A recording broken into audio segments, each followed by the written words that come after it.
Lembre-se de dar o joinha e se inscrever. Isso ajuda muito o canal a crescer e continuar trazendo os audiobooks mais incríveis para você. Seja muito bem-vindo e vamos nos deleitar com os sons da leitura. O corretor. Pouco tempo depois do meu casamento, abri um consultório no bairro de Paddington. O velho senhor Farquhar, de quem o comprei, tivera excelente clientela, mas a idade e uma doença semelhante à dança de São Vito, que o atacara, reduziram-na consideravelmente. O público, como é natural, parte do princípio de que quem cura os outros deve ser sadio, e olha com desconfiança os poderes curativos de alguém que parece incapaz de curar a si próprio. Assim, à medida que meu antecessor ficava mais fraco, sua clientela diminuía e, quando eu o substituí, seus lucros haviam caído de 1.200 libras anuais para pouco mais de 300. Mas, confiante na minha juventude e energia, eu estava convencido de que em poucos anos a clientela estaria maior do que nunca. Nos primeiros 3 meses após a compra da clínica, fiquei muito concentrado no trabalho e via muito pouco meu amigo Sherlock Holmes, porque estava ocupado demais para ir até a Baker Street. E ele raramente ia a algum lugar, a não ser por motivos profissionais. Portanto, fiquei surpreso quando, certa manhã de junho, enquanto lia o British Medical Journal depois do café, ouvi a campainha, seguida da voz alta e um tanto estridente do meu velho amigo. "Ah, meu caro Watson", disse, entrando na sala. "Estou encantado em vê-lo. Espero que a senhora Watson esteja inteiramente recuperada das pequenas emoções ligadas à nossa aventura do Sinal dos Quatro." "Estamos muito bem, obrigado", respondi, apertando-lhe efusivamente a mão. Sentando-se na cadeira de balanço, ele continuou. "E espero também que a dedicação à clínica médica não tenha eliminado completamente o seu interesse pelos nossos problemas dedutivos." "Pelo contrário", respondi. "Ontem à noite estive relendo minhas antigas anotações, classificando alguns dos nossos resultados. Espero que não considere encerrada a sua coletânea." "De modo algum. O que mais desejo é ter mais algumas dessas experiências. Hoje, por exemplo? Sim, hoje, se quiser. Mesmo que seja em Birmingham? Certamente. E os clientes? Atendo aos do meu vizinho quando ele viaja. Ele está sempre disposto a pagar a dívida." "Ah, tanto melhor", exclamou Holmes recostando-se na poltrona e observando-me por entre as pálpebras semicerradas. "Noto que andou adoentado ultimamente. Resfriados de verão são sempre um tanto irritantes. Estive preso em casa por causa de um forte resfriado na semana passada. Mas pensei que tinha me livrado de todos os vestígios dele. E livrou-se. Parece muito saudável. Então, como soube?" "Meu caro amigo, tenho os meus métodos." "Dedução?" "Certamente." "E como?" "Seus chinelos." Olhei para os chinelos novos de couro que eu estava usando. "Mas como?" Holmes respondeu antes que eu terminasse a pergunta. "Seus chinelos são novos. Não devem ter mais que algumas semanas. As solas que você me mostra no momento estão ligeiramente arranhadas. Primeiro pensei que se tinham molhado e depois queimado ao secar. Mas na parte interna há um pequeno círculo de papel com a marca do vendedor. A umidade o teria removido, é claro. Então você tem ficado com os pés estendidos para o fogo, o que alguém dificilmente faria, mesmo no mês de junho úmido como este, caso estivesse com a saúde perfeita." Como todos os raciocínios de Holmes, aquele era a própria simplicidade, depois que ele explicava. Leu o pensamento estampado no meu rosto e seu sorriso tinha um traço de amargura ao dizer: "Temo que eu me revele demais ao dar explicações. Resultados sem causa são bem mais impressionantes. Está disposto a ir a Birmingham?" "É claro." "Qual é o caso?" "Você saberá no trem. Meu cliente está esperando lá fora numa carruagem. Pode sair agora?" "Um momento." Rabisquei um bilhete para o meu vizinho, fui explicar o caso à minha mulher e encontrei-me com Holmes no patamar de entrada. "Seu vizinho é médico?" perguntou, indicando com a cabeça a placa de bronze. "Sim. Comprou a clínica, assim como eu." "Clientela antiga?" "Tão antiga quanto a minha. Os 2 consultórios foram abertos logo que a casa foi construída." "Neste caso, você ficou com a melhor parte." "Creio que sim. Mas como é que você sabe?" Pelos degraus, meu rapaz. Os seus estão muito mais gastos que os dele. O cavalheiro que está na carruagem é meu cliente e se chama Hall. Pycroft. Permita que o apresente. Chicoteie o cavalo, cocheiro, pois temos o tempo exato para pegar o trem. A pessoa diante da qual me sentei era um rapaz de boa estatura, rosto corado, expressão franca, honesta e com um bigodinho louro. Usava uma cartola lustrada e um sóbrio terno preto, que lhe davam a aparência exata daquilo que era, um esperto homem da cidade pertencente à classe denominada Cockney, mas que fornece excelentes regimentos de voluntários e gera uma quantidade maior de bons atletas e desportistas do que qualquer outro grupo destas ilhas. Seu rosto redondo e vermelho era naturalmente animado, mas os cantos da boca pareceram-me inclinados para baixo, numa preocupação quase cômica. Só quando nos encontrávamos num vagão de primeira classe a caminho de Birmingham é que soube qual o problema que o levará a procurar Sherlock Holmes. Dispomos de 70 minutos, observou Holmes. Sr. Hall Pycroft, quero que conte ao meu amigo a sua interessante experiência exatamente como me contou e com maiores detalhes, se possível. Será útil para mim ouvir novamente a sequência de acontecimentos. Trata-se de um caso, Watson, que pode conter algo ou não conter coisa alguma, mas apresenta características insólitas e absurdas, tão atraentes para você como para mim.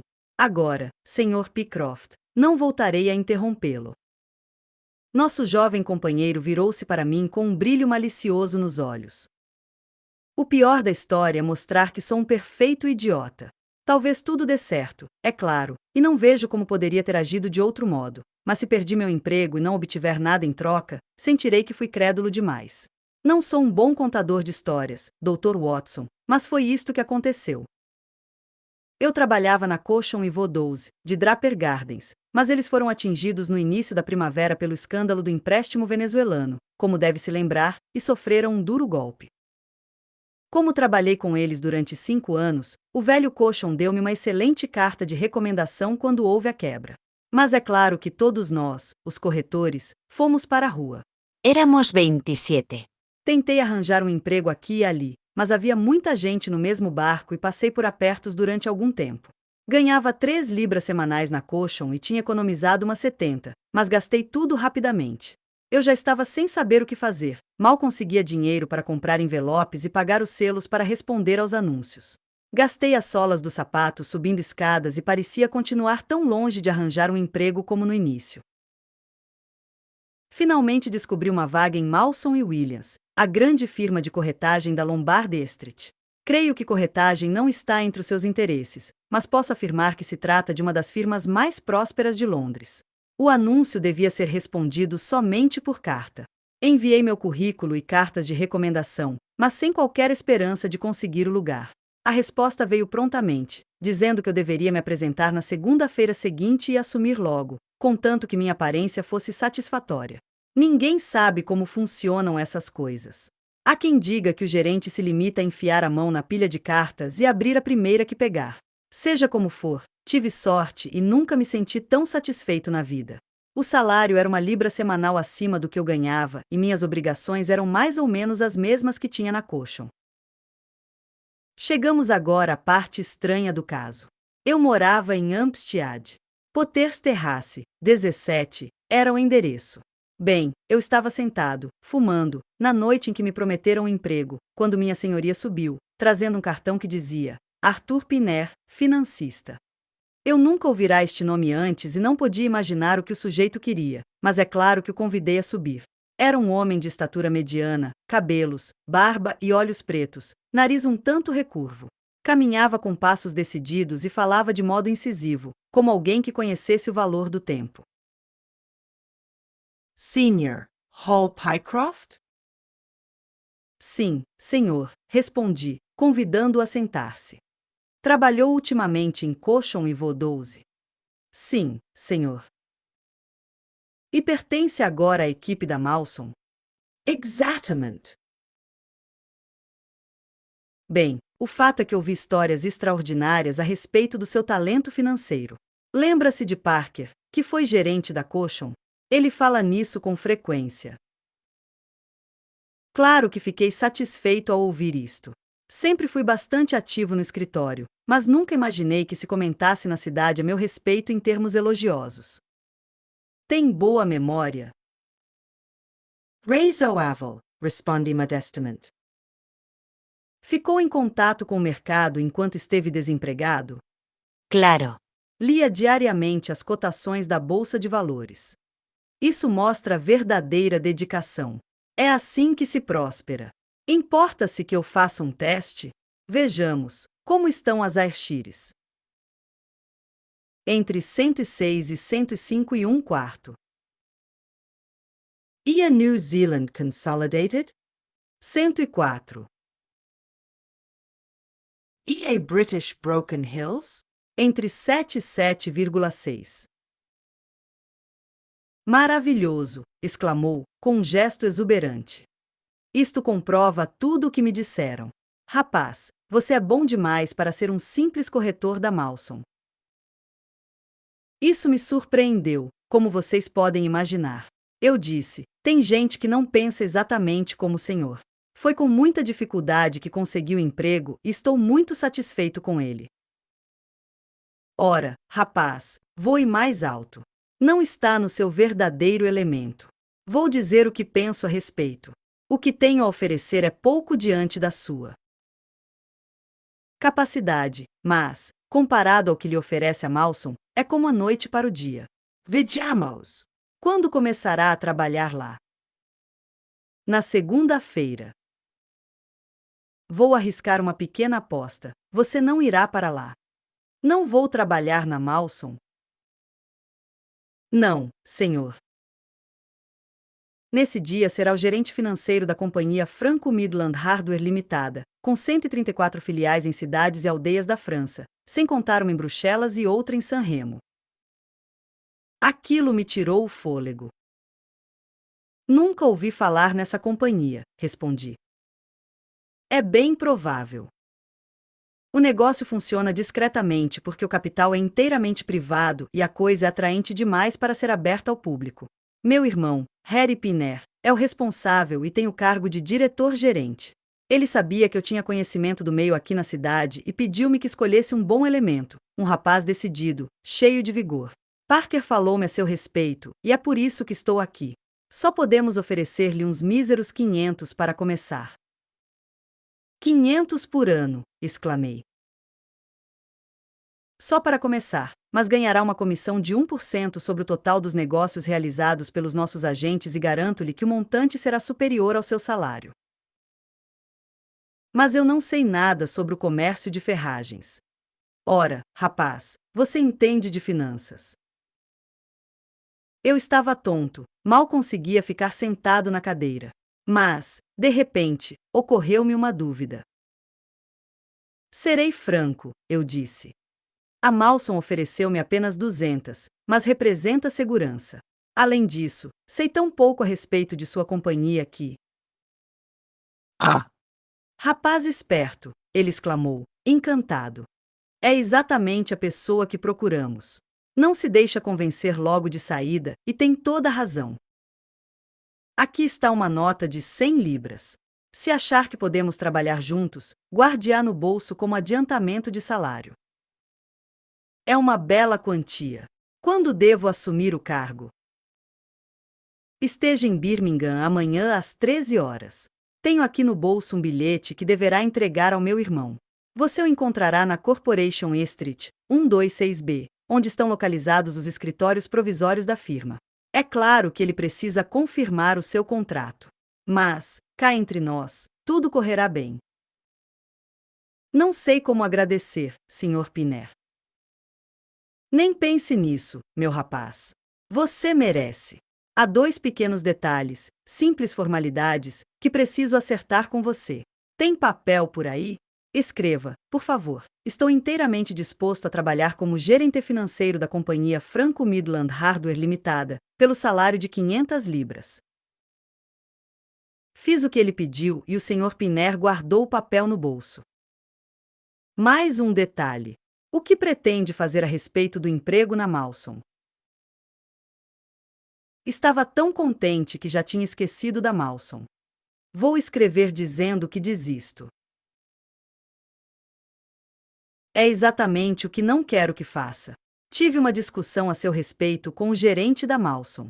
Fui até lá para indagar sobre você e ele teve uma atitude muito grosseira, acusando-me de afastá-lo da firma etc. Acabi perdendo a paciência. Se querem bons elementos, precisam pagar a altura, eu disse. Ele vai preferir o nosso pequeno salário à sua remuneração exagerada, replicou o gerente. Aposto 5 que ele aceitará minha oferta e vocês nunca mais ouvirão falar nele. Combinado. Nós o tiramos da sarjeta e ele não nos deixará com tanta facilidade. Foi exatamente o que ele disse. ¡Qué miserable! Exclamei. Nunca o vi na minha vida. Por que daria preferência a ele? Não escreverei coisa alguma se preferir assim. Ótimo. Prometido, ele se levantou. Estou encantado por ter conseguido um elemento tão bom para meu irmão. Aqui estão a carta e as 100 libras adiantadas. Tome nota do endereço, Corporation Street, 126B. E não esqueça que a entrevista é amanhã às 13 horas. Boa noite. Desejo-lhe toda a sorte que merece. Foi o que se passou entre nós, que eu me lembre. Pode imaginar como estava satisfeito, Dr. Watson. Que sorte extraordinária! Fiquei acordado metade da noite felicitando-me por isso, e no dia seguinte parti para Birmingham num trem que me deixaria na cidade bem antes da entrevista. Levei a mala para um hotel na New Street e depois dirigi-me ao endereço que me fora dado. Eu estava um quarto de hora adiantado, mas achei que não faria diferença. O número 126B era uma passagem entre duas grandes lojas, que terminava numa escada circular de pedra e dava acesso a várias salas alugadas para escritórios de companhias e profissionais liberais. Os nomes dos inquilinos estavam pintados na parte inferior da parede, mas não encontrei o da companhia Franco Midland Hardware Limitada. Fiquei parado alguns minutos, muito deprimido, perguntando-me se a história toda não seria um sofisticado logro, quando um homem subiu e se aproximou de mim. Era muito parecido com o sujeito que eu tinha visto na véspera, a mesma voz e a mesma fisionomia, mas com o rosto escanhoado e o cabelo mais claro. É o Sr. Hall Pycroft? Perguntou. Sou. Ah. Estava à sua espera. Chegou um pouco antes da hora. Recebi um bilhete do meu irmão esta manhã, em que ele faz grandes elogios ao senhor. Estava procurando o escritório quando o senhor apareceu. Ainda não mandamos afixar o nome porque só na semana passada alugamos temporariamente o local. Suba comigo. Vamos conversar. Eu segui até o alto da escada e logo abaixo do telhado havia duas salinhas vazias e empoeiradas, sem tapetes ou cortinas. Eu tinha imaginado um escritório grande, com mesas reluzentes e fileiras de empregados, como eu estava acostumado, e olhei sem muita simpatia para as duas cadeiras e a mesinha que, juntamente com o calendário e uma cesta de papéis, constituíam todo o mobiliário. Não se decepcione, Sr. Pycroft, disse o homem, vendo a minha expressão. Roma não foi feita em um dia, e temos muito dinheiro nos apoiando, embora não haja tendência a gastá-lo em escritórios elegantes. Sente-se, por favor, e deixe-me ver sua carta. Entreguei a carta e ele a leu cuidadosamente. Meu irmão Arthur ficou com uma ótima impressão, observou, e sei que ele é um juiz muito perspicaz. Adora Londres, e eu, Birmingham, mas desta vez vou seguir o conselho dele. Pode considerar-se definitivamente contratado. Quais são as minhas obrigações? Perguntei. Posteriormente irá administrar o grande depósito em Paris, que lançará uma enxurrada de louça inglesa em 134 filiais da França. A compra será realizada dentro de uma semana, mas por enquanto permanecerá em Birmingham, onde nos será mais útil. De que maneira?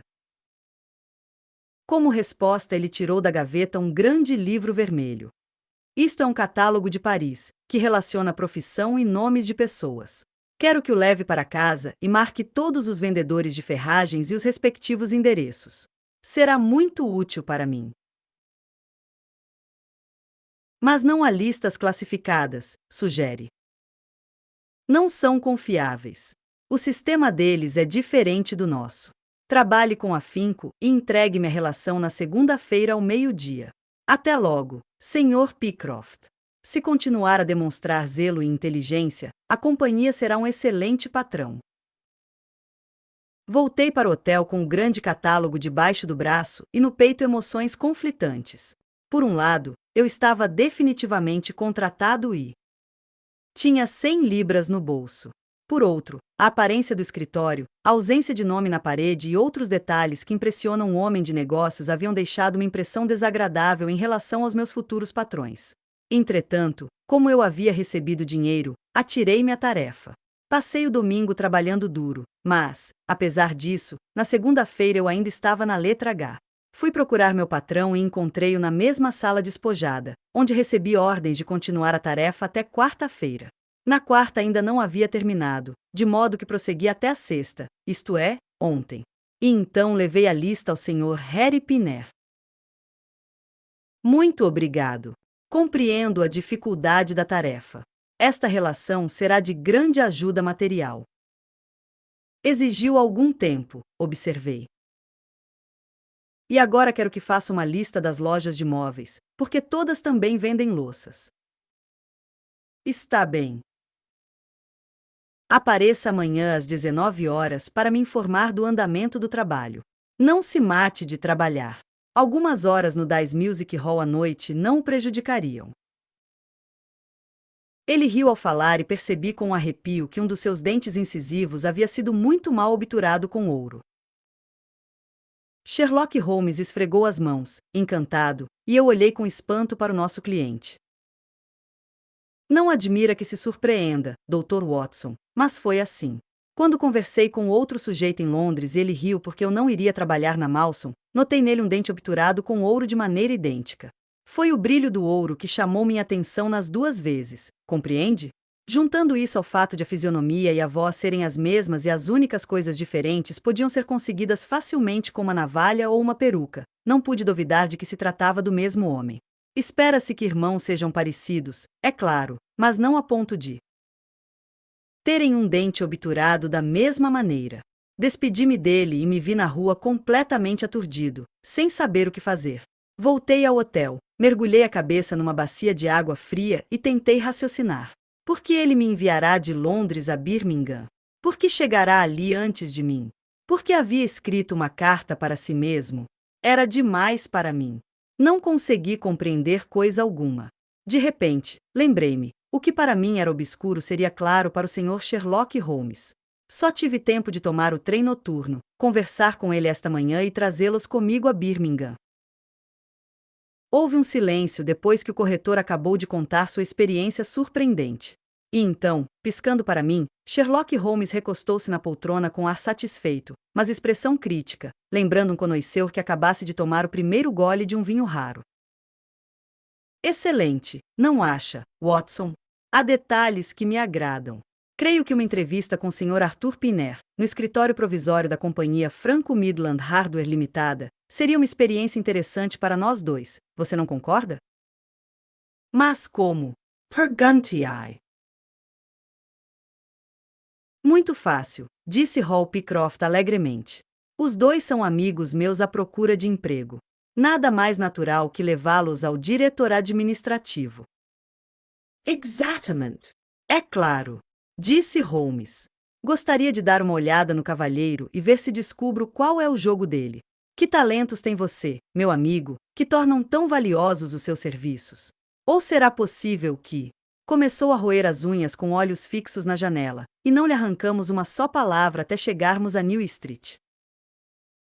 Às 19 horas, nós três percorremos a Corporation Street, a caminho do escritório da companhia.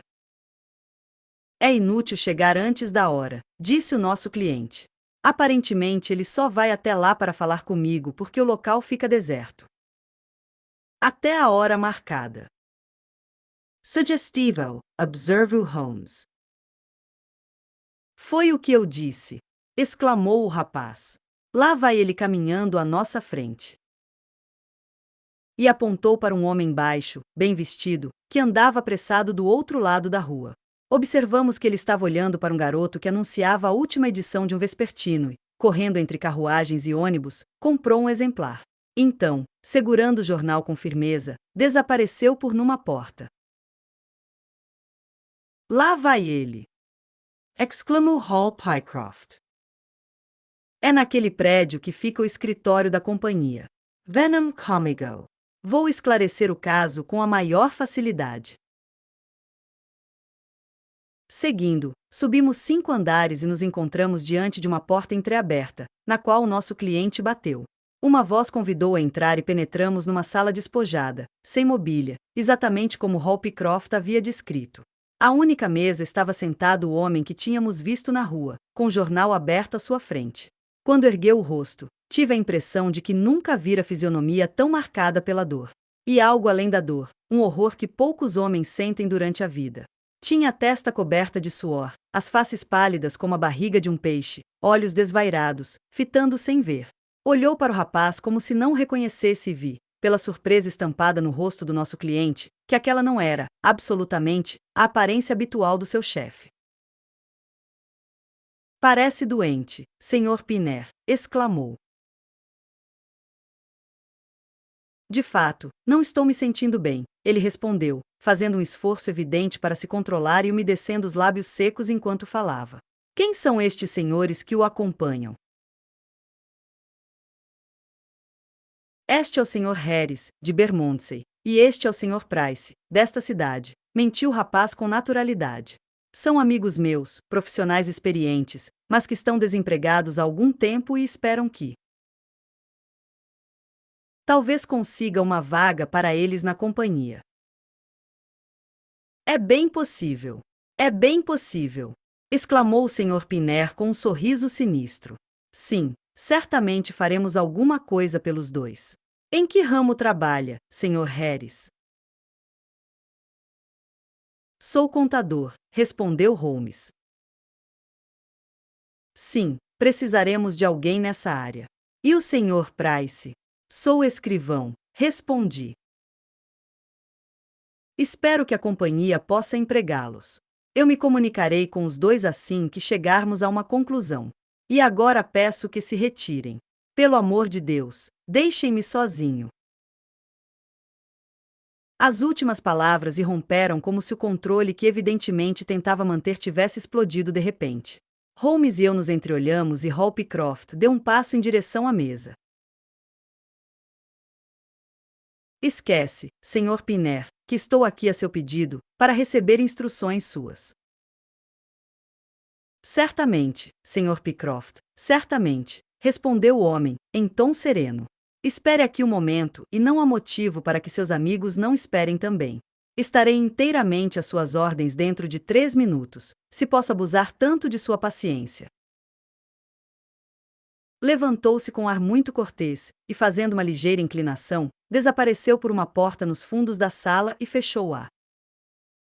E agora? Murmurou Holmes.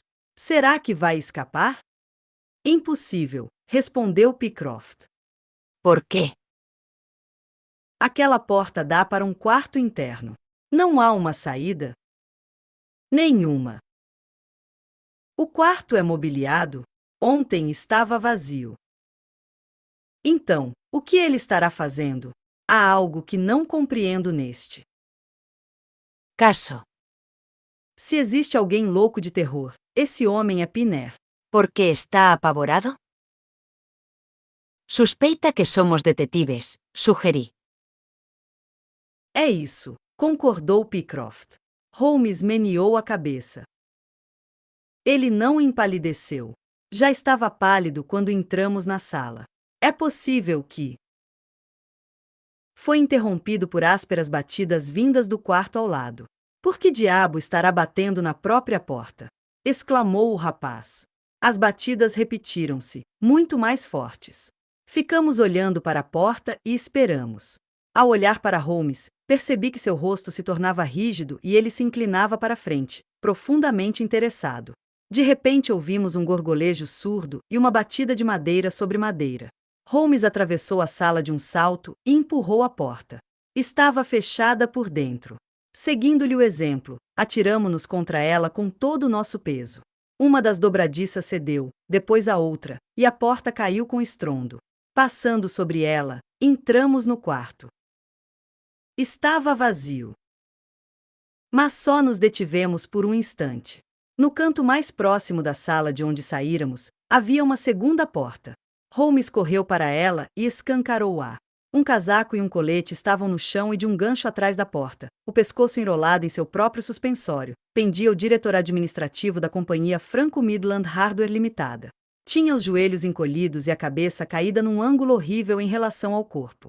A batida de seus calcanhares contra a porta fora o ruído que interrompera nossa conversa. No mesmo instante segurei-o pela cintura e levantei-o, enquanto Holmes e Pycroft desatavam o elástico que havia desaparecido entre as dobras lívidas da pele. Em seguida, nós o carregamos para outra sala, onde ficou deitado, rosto cinzento, respirando através de lábios arroxeados, medonha ruína do que fora 5 minutos antes. O que acha do estado dele, Watson? Perguntou Holmes. Inclinei-me e examinei-o. O pulso estava fraco e intermitente, mas a respiração começava a regularizar-se. As pálpebras estremeceram, revelando uma nesga branca do globo ocular. Escapou por um triz, falei. Mas escapou. Abram aquela janela e passem-me a garrafa de água. Abri o colarinho, despejei água fria no rosto e movimentei-lhe os braços até que ele respirou longamente, um hausto natural. Agora é uma questão de tempo, disse Holmes, virando-lhe as costas. Holmes estava ao lado da mesa, as mãos enfiadas nos bolsos da calça, cabeça inclinada. Acho que devemos chamar a polícia, disse. Mas confesso que gostaria de apresentar um caso completo quando ela chegar. Para mim é um mistério total, disse Pycroft, coçando a cabeça. Por que me trouxeram até aqui e depois? Ora, tudo isso está bem claro, disse Holmes. O que importa é este último gesto inesperado. Então, compreende o resto? Creio que é bastante óbvio. O que acha, Watson? Dei de ombros. Devo confessar que não entendi nada. Se você considerar os acontecimentos desde o início, eles apontam para uma conclusão. O que é que você pensa a respeito? Bem, a história gira em torno de 2 pontos. O primeiro foi fazer Pycroft escrever uma declaração segundo a qual ele estava a serviço desta companhia absurda. Não percebe como isso é sugestivo? Confesso que não entendo. Por que queriam que ele fizesse isso? Não se trata de negócios, porque esses acordos geralmente são verbais e não havia nenhum motivo para que este fosse uma exceção. Não percebe, meu jovem amigo, que estavam muito ansiosos para obter uma amostra da sua caligrafia e que não tinham outra maneira de consegui-la? Mas por quê? Exatamente. Porque, quando respondermos a essa pergunta, teremos feito algum progresso em relação ao nosso probleminha. Só pode haver um motivo. Alguém queria aprender a imitar a sua caligrafia e primeiro precisava conseguir uma amostra. E agora, se passarmos ao segundo ponto, descobriremos que cada qual lança sobre o outro uma nova luz. Esse ponto é o pedido de Piner para que não avisasse que desistira do emprego, deixando o gerente daquela firma importante na expectativa de que um certo Sr. Hall Pycroft, que ele não conhecia, começaria a trabalhar no escritório a partir de segunda-feira. Meu Deus! Exclamou o nosso cliente. Como fui cego! Percebe agora o motivo do bilhete manuscrito. Suponhamos que alguém surgisse no seu lugar, escrevendo com uma caligrafia inteiramente diferente da do rapaz que se apresentará para o cargo. É claro que o jogo estaria perdido. Mas, no intervalo, o bandido aprenderia a imitar a sua caligrafia e garantiria o emprego, já que, como presumo, ninguém o conhece naquela firma. Ninguém, gemeu Hall Pycroft. Muito bem. Claro que era da maior importância impedi-lo de mudar de ideia e também entrar em contato com alguém que poderia dizer-lhe que uma pessoa com seu nome trabalhava nos escritórios da Mawson. Portanto, deram-lhe um bom adiantamento de salário e enviaram-no para as Midlands, onde o sobrecarregaram de trabalho para impedi-lo de ir a Londres, onde poderia descobrir a jogada. Tudo isso está bastante claro. Mas por que este homem fingiria ser seu próprio irmão? Isto também é bastante claro. Evidentemente, só há 2 pessoas no golpe. A outra está trabalhando no seu lugar na Mawson. Esta agia como intermediário até descobrir que precisaria admitir uma terceira pessoa no jogo para ser seu patrão, o que ele não estava nem um pouco inclinado a fazer.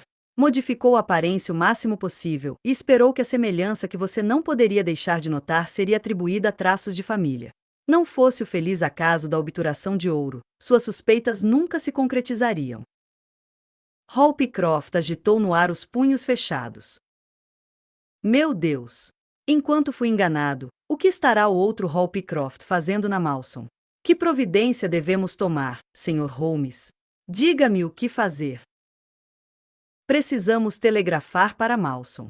Só trabalham até o meio-dia aos sábados. Não importa. Talvez haja algum porteiro ou empregado. Ah, sim. Eles mantêm um guarda permanente por causa do valor das ações com que lidam. Lembro-me de ouvir esse comentário no centro financeiro da cidade. Então, telegrafaremos pedindo que verifique se está tudo em ordem e se há um corretor com seu nome trabalhando lá. Tudo isso é bastante claro. O que não está claro é o fato de que, ao ver-nos, um dos bandidos saiu imediatamente da sala e se enforcou. O jornal! Murmurou uma voz rouca atrás de nós. O homem estava sentado, pálido e desfeito, mas de olhar consciente. Suas mãos esfregavam nervosamente a tira vermelha que envolvia seu pescoço. O jornal! É claro! Exclamou Holmes, muito agitado. Como sou idiota! Pensei tanto na nossa visita que me esqueci do jornal. O segredo está lá, com certeza. Estendeu sobre a mesa e soltou uma exclamação de triunfo. Veja isto, Watson. É um jornal de Londres, a primeira edição do Evening Standard. Aqui está o que procuramos. Veja a manchete. Crime no centro da cidade. Assassinato na Malson e Williams. Tentativa de roubo gigantesco. Captura do criminoso. Tome, Watson. Estamos todos ansiosos para ouvir a história. Tenha a bondade de lê-la em voz alta. Pelo destaque que o jornal dera, parecia ser o acontecimento de maior importância na cidade. A matéria dizia o seguinte: uma desesperada tentativa de roubo, culminando na morte de um homem e na captura do criminoso, ocorreu esta tarde na cidade. Há algum tempo a Malson e Williams é depositária de títulos que chegam a um total de mais de 1 milhão de libras esterlinas. O gerente estava tão consciente da sua responsabilidade, consequência dos grandes interesses em jogo, que havia encomendado cofres do último tipo e havia um guarda armado dia e noite no prédio. Consta que na semana passada um novo empregado, chamado Hall Pycroft, foi contratado pela firma. Essa pessoa era ninguém menos que Beddington, o famoso falsário e estelionatário que, juntamente com o irmão, acaba de cumprir pena de 5 anos. Usando de meios que ainda não foram esclarecidos, conseguiu obter, com nome falso, um cargo oficial no escritório, utilizando para conseguir moldes de diversas chaves e conhecer a posição da casa forte e dos cofres. Na Malson, os empregados só trabalham até o meio-dia de sábado. O sargento Tuson, da Polícia Metropolitana, surpreendeu-se, portanto, ao ver um cavalheiro com uma valise descer as escadas 20 minutos depois das 13 horas. Desconfiado, o sargento seguiu e, com a ajuda do cabo Pollock, conseguiu prendê-lo, após uma resistência desesperada. Imediatamente ficou claro que um roubo audacioso e gigantesco fora cometido. Quase 100 mil libras em títulos de estradas de ferro americanas, além de um grande número de ações de Minas e outras companhias, foram encontrados na pasta. Ao examinarem o local, descobriram o corpo do infeliz vigia dobrado e atirado dentro do cofre maior, onde só seria encontrado na segunda-feira de manhã, não fosse a pronta ação do sargento Tuson. O crânio da vítima havia sido despedaçado com um golpe dado pelas costas. Não podia haver dúvida de que Beddington conseguirá entrar alegando ter esquecido alguma coisa. Depois de assassinar o vigia, fez uma rápida limpeza no cofre maior e saiu. Com o produto do roubo. Seu irmão, que em geral trabalha com ele. Aparentemente não participou deste golpe, embora a polícia esteja fazendo investigações para descobrir o seu paradeiro. Bem, pouparemos à polícia algum trabalho neste sentido, disse Holmes, olhando para a fisionomia transtornada do homem encolhido junto à janela. A natureza humana é estranhamente complexa, Watson. Veja que até mesmo um vilão e assassino é capaz de inspirar afeto, a ponto de o irmão tentar suicidar-se ao saber que ele está ameaçado. Mas não temos escolha quanto à maneira de agir. O Dr. Watson e eu ficaremos de guarda, Sr. Pycroft, se quiser ter a bondade de chamar a polícia.